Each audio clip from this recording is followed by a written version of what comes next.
Well, hello everybody. I am Jerome Singletary, coming to you again for another edition of Positive Living, the series. And I'm coming today. It's a beautiful beginning, Friday, May 24th, of our Memorial Day weekend. And I'm here in Baltimore, Maryland, back on my, shady but sunny veranda. It's a beautiful day, nearly 80 degrees. It's gorgeous outside. And I'm just returning from the city. I had a meeting today. I was invited to participate in a meeting with many key players who comprise an organization that basically deals with um, HIV and the aging population. And because as of this year, it looks like more than 50% of Maryland's population living with HIV is 50 plus. And, I'm about 2 years away from being a part of that statistic as well, God willing. And I just wanted to come to you today to talk about a few things. One, um, about the fact that today sort of represented for me, again, I always have to go back to my best friend Brian because he's such a sage and wise old coot. No, he's not so much more. But he said to me when we were together a couple of weeks ago, he said, Jerome, you want to cast a wider net. And, that phrase has been resonating with me, and it's almost become like a mantra.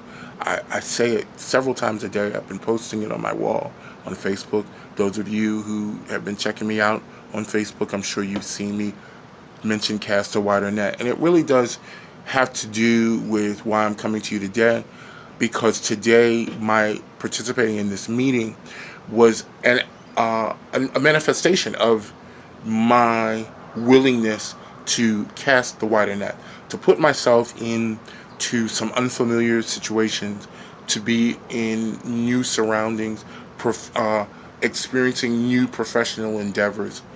I was able today to participate in a lively discussion regarding palliative care for the aging population here in Maryland who are living with HIV. And the thing that I kept hearing and realizing what sort of resonated within me was the biggest barrier, I believe, or one of the biggest barriers that we have to care is depression. Huh, man, I could tell you. Let me speak on that for a second. You know, depression as it relates to my diagnosis of HIV, as well as some of my other issues, when I had the Hep C with the avascular necrosis. There are things that relate to like my lack of mobility with respect to the avascular necrosis, which all in turn are like ingredients that I've added to that pot of stew that I call depression. And for me, and that was the one thing that I had to get a handle on. And it's a daily struggle, for which I do medicate. I do take Effexor on the daily. Um, it's helpful, but it also requires other mental, spiritual, emotional, and religious stimulation that I have had to sort of find what works, which ingredients fit into my pot so that that stew is is something that's much tastier, I guess, and more enjoyable for me. So, what I want to say today, the message that I have for you guys at home is just to know that if you see someone who's isolating, If you see someone in a bit of despair who's feeling lonely or isolated or ostracized in any way, shape, or form, reach out to them, touch them, hug them, give them a smile, tell them that you care for them, tell them that you love them. It's so important, and have them reach out to their clergy, to a counselor, to a rabbi, to a fellow co-worker or friend, colleague, cousin, aunt, sister, godmother, brother, you know, best friend, boyfriend, girlfriend, wife, husband, whatever you name it. Even your dog or your cat. I mean, I tell you, my cat, he and I have an amazing bond. And there are moments where he just knows that daddy is not doing so well. And he comes and nudges that little chin of his right up on my chin, and man, that turns my frown right upside down.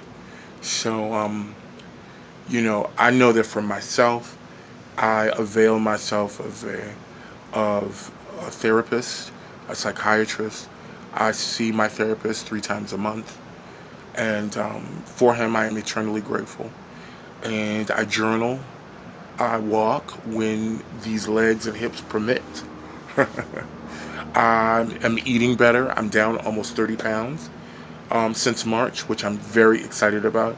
And my cardiologist is over the moon about. So, today, as we move into Memorial Day weekend, and I know we are going to, for many of us, part of our tradition in our families is to go to pay tribute to loved ones that we've lost by visiting cemeteries and grave sites.